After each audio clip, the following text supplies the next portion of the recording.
property that we're looking at behind me. Anything special in particular? Is there a favorite item of yours that sticks out? Sure. Well, you know, obviously, as you know, this is property that's coming from safe deposit boxes, which is about 1% of all the property that we receive every year from unclaimed property comes in the form of safe deposit boxes. So our staff is in the process now of opening those boxes, categorizing that, making sure that we protect those assets from Missourians. And on display today is, I mean, it's just a sample of some of those items.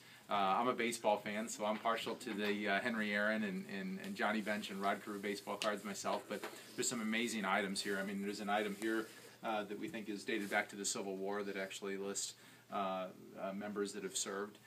We have other items that obviously are really meaningful. These military medals are something that's just been an amazing experience for me and my team to be able to find these medals and get them back to their owners and rightful heirs. How often is unclaimed property found? And I guess how much was found this year as compared to years past? Sure, it's constantly coming into my administration, unclaimed property. So I hold about $700 million in unclaimed property. I've returned about $125 million since I've taken office back to Missourians. That property comes in all shapes and sizes. So that could be an old check that wasn't cashed. It might be a safe deposit box as we're looking at today. It could be a checking account or savings account. It might be an insurance policy that wasn't cashed. So it really comes in different shapes and sizes. The average claim is about $300. About 1 in 10 Missourians has some sort of unclaimed property.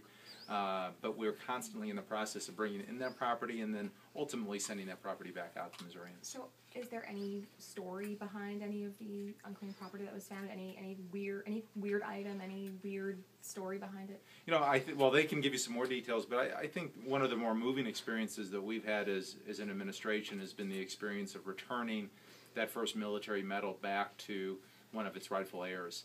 We had an individual, Ernest Slusher, who earned a medal both from France and from the United States for his service in World War I. He actually served in the Spanish-American War before that.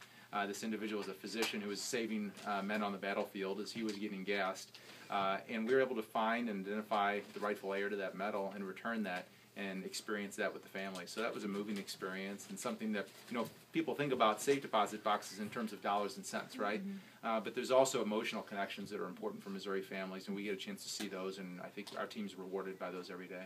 So I'm curious, does anybody, I guess, either come up and claim them at some point? I mean, do they ever get returned to their rightful owners, or is it just up for auction? What's next? Sure. Well, obviously for the military medals, we never auction those items off. So that was a change that we made when I took office. Because of our partnerships, because of the work that we're doing with veterans organizations and museums, because of the hard work of my team that's here today, we're able to return those medals back to those rightful owners or heirs, obviously. For some of this property, we're going to be able to find and identify those owners. For other property, some of it might be eventually auctioned off. But again, the value of that property is kept in perpetuity for that account owner. So what we hold on unclaimed property is really a promise to Missourians that we're going to hold that in perpetuity. So how long do you hold on to the unclaimed property? Well, that's in perpetuity, so that's for life, you know, until that property is returned. Okay, and where is it stored? Sure. The property itself is stored in safes. And then obviously the value of securities and whatnot and the value of all the dollars and cents is stored in terms of how I invest our portfolio. Okay. Do you want to add anything else? Nope, that's it. Anything you want to show me in particular that kind of sticks out? I mean, you said you're a baseball fan. Yeah, baseball fan. So we got, you know, a great Henry Aaron card, I think from 1968. So. Okay, great. Thank you. Thank you so much.